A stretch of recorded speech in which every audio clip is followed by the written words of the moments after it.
তো ইয়ো WhatsApp guys, আজকে আমি বলবো আপনারা এই মোবাইলের বোরিং ওয়ালপেপার থেকে কিছুটা এরকম ওয়ালপেপার বানাতে পারেন।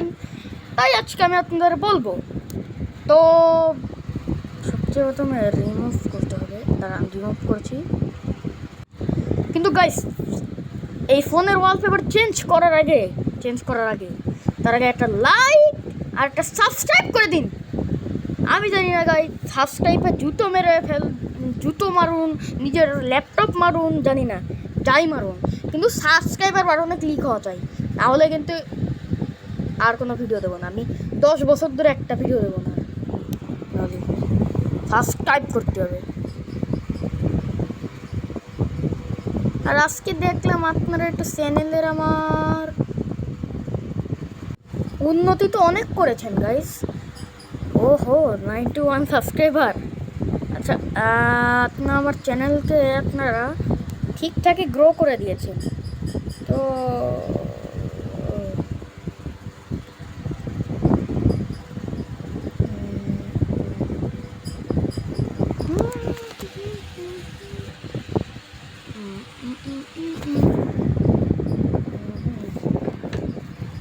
হ্যাঁ, তো চলুন শুরু করা যাক ভিডিওটাকে।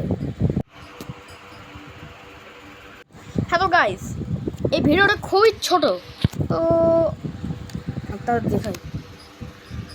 সবচেয়ে প্রথমে ফোনের একটা ফাঁকা জায়গায় যেতে হবে। এই যে এই নিচে দেখছেন, এই ফোনের ফাঁকা জায়গা, এখানে কিছুক্ষণ হোল্ড করে রাখবেন। তারপরে মোবাইলের ওয়ালপেপার অপশনে যাবেন। তারপরে এদিকে এভাবে করবেন, এভাবে হাত দিয়ে স্ক্রল করবেন, তো যে সবচেয়ে লাস্টে একটা অপশন আসবে, এটা নাম জানি না এটা। তো এই লাস্টের অপশনটায় ক্লিক করে দেবেন। তারপরে নিজের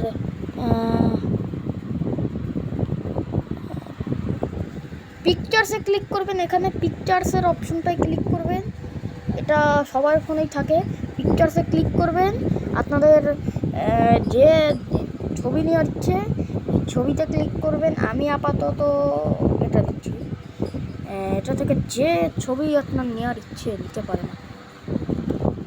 তো আমি এই ছবিটা চুজ করলাম, অ্যান্ড এই যে এই লাল বাটনটা ক্লিক করবেন। তারপরে এখানে ক্লিক করবেন, সেট হোমে ক্লিক করবেন। সেট লক স্ক্রিন না, সেট হোম স্ক্রিন, এটা ক্লিক করলাম আমি। এখন এখান থেকে বেরিয়ে যাবেন, সব কিছু কেটে দেবেন। এই দেখুন, এই যে ফোনের ওয়ালপেপার লেগে গিয়েছে।